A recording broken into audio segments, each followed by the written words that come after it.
আমরা সেখানে যেটা দেখলাম মোটা দাগে যে রাষ্ট্রপতি নির্বাচনের আমাদের আগের যে পদ্ধতি, যে রাষ্ট্রপতি পার্লামেন্টের সদস্যদের ভোটে নির্বাচিত হবেন, সেখানে রাজনৈতিক দলগুলো যদি প্রার্থী দেয় তাদের ভোটে নির্বাচিত হবেন। তো এটাকে আমরা সাধারণত যেটা বলি যে পার্লামেন্টারি ডেমোক্রেটিক সিস্টেমে যেটা হয়, এবং রাষ্ট্রপতির খুব বেশি তেমন ক্ষমতা থাকে না। রাষ্ট্রপতি প্রধানমন্ত্রীর উপদেশ নিয়েই উনি ওনার কার্যক্রম পরিচালনা করেন। আমরা যেটা বারবার আলোচনা করেছি যে বিদ্যমান পরিস্থিতিতে আমরা দেখেছি যে রাষ্ট্রপতি একটা সিম্বলিক জায়গায় থাকেন।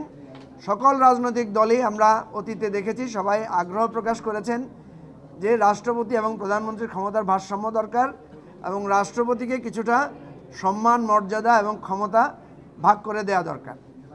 এই পরিপ্রেক্ষিতেই আলোচনাটা এসেছে যে রাষ্ট্রপতি নির্বাচনটা কিভাবে হবে, আগের পদ্ধতির পরিবর্তন হবে কিনা। এখানে দুটো জিনিস, যে আগের পদ্ধতির পরিবর্তন হওয়ার পক্ষে বেশিরভাগ লোকেরই মত, কিন্তু যখনই পদ্ধতি নিয়ে আলোচনা হচ্ছে তখন দেখা যাচ্ছে পদ্ধতি নিয়ে সবাই একমত হতে পারছেন না। বেশিরভাগ একটা জিনিস আপনারা ধরে নেন যে আমরা একদম সর্বান্তকরণে সবাই একমত হয়েছি যে এই পদ্ধতির পরিবর্তন দরকার, রাষ্ট্রপতি এবং প্রধানমন্ত্রীর ক্ষমতার ভারসাম্য আনতে হবে।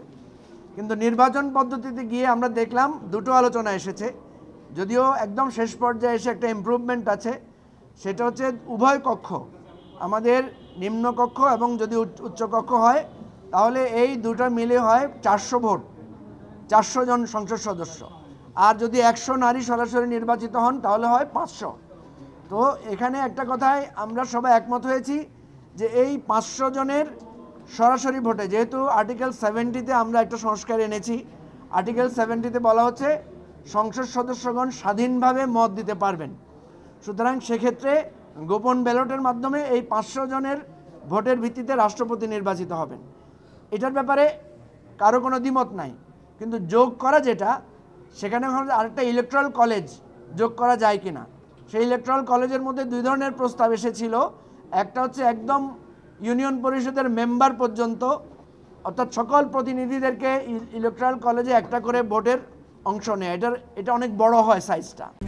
RICL TMX, যুগের পর যুগ স্থাপনা থাকে মজবুত। আবার আমরা কিছু সংশোধনী প্রস্তাব দিয়েছি যে এত বিশদভাবে না গিয়ে সেটা জেলা পরিষদ এবং সিটি কর্পোরেশনের প্রতিনিধিদেরকে সেখানে অন্তর্ভুক্ত করা যায় কিনা। এতে হয় প্রায় 572 না 576 জন হয়, 576টা ভোটের মধ্যে হয়। তো এই জায়গাটা এসে এখন ঠেকেছে যেটা কি 576 নাকি 500 নাকি 70,000, অর্থাৎ একদম ইউনিয়ন পরিষদ পর্যায়ে। তো আশা করছি আমরা এটার একটা সমাধানে আমরা পৌঁছাতে পারবো। যদি আমরা পৌঁছাতে না পারি তাহলে আমাদের প্রস্তাব হচ্ছে 70 অনুচ্ছেদের মতো, যে আমরা একটা জায়গার ব্যাপারে সবাই একমত হব, আর ডিসেন্ডিং ভয়েস যেটা থাকবে সেটা আমরা লিখে জাতীয় সনদে আমরা অন্তর্ভুক্ত করব। অর্থাৎ আশা করা যাচ্ছে রাষ্ট্রপতি নির্বাচন পদ্ধতিতে আমরা কিছুটা কাছাকাছি যেতে পারবো। তবে রাষ্ট্রপতির ক্ষমতার ক্ষেত্রটা বাড়ানোর বিষয়টা কোনো কোনো ক্ষেত্রে আলোচনা আছে, সেটা নিয়ে আমরা আলোচনা করব। আমরা এবি পার্টির পক্ষ থেকে যেটা বলেছি যে আমরা শুধু রাষ্ট্রপতির ক্ষমতাটা দেখলে হবে না, রাষ্ট্রপতির যে সম্মানটা, মর্যাদাটা আছে সেটা কোনো অংশে কম না।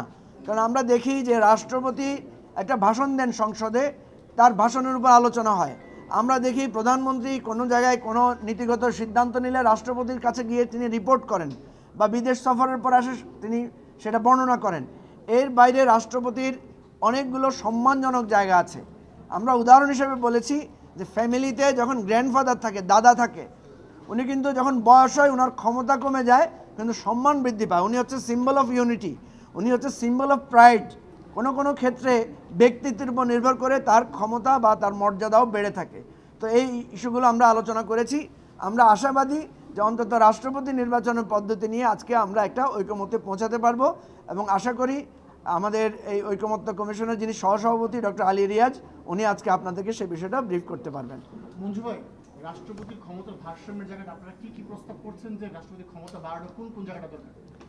দেখেন, একটা জিনিস তো আছে এনসিসি গঠনের কথা আমরা যেটা বলেছি, এবং রাষ্ট্রপতির কাছে আগে যে ক্ষমতাটা ছিল যে প্রধান বিচারপতি উনি নিয়োগ করতে পারতেন।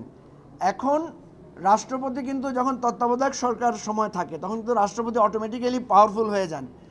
আর যেই জায়গাগুলোতে আমাদের এটা 36 না অনুচ্ছেদ কততে রাষ্ট্রপতির ক্ষমতার কথা 48(3) অনুচ্ছেদে যেটা বলা হয়েছে রাষ্ট্রপতি প্রধানমন্ত্রীর উপদেশ অনুসারে কাজ করবেন।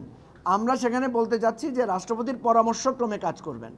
এইভাবে রাষ্ট্রপতিকে এরপরে ধরেন আমাদের সশস্ত্র বাহিনীর ব্যাপারটা আছে, এই জিনিসগুলো এখনও আমরা আলোচনা তুলি নাই, সেই জন্য আপনাদেরকে আগাম বলতে চাই না। আমরা এটা নিয়ে আলোচনা করব। তবে এই বি পার্টির পজিশন হচ্ছে যে ক্ষমতা বিকেন্দ্রীকরণ করতে গিয়ে আবার রাষ্ট্র যাতে মানে সরকার যাতে আনস্টেবল না হয়, কারণ যেহেতু আমরা একটা ফাইট করছি আপনার এনসিসি নিয়ে, আপনারা জানেন যে এনসিসি নিয়ে আমরা বিরাট ফাইট দিচ্ছি বা আমরা বিরাটভাবে এটার জন্য পক্ষে আছি।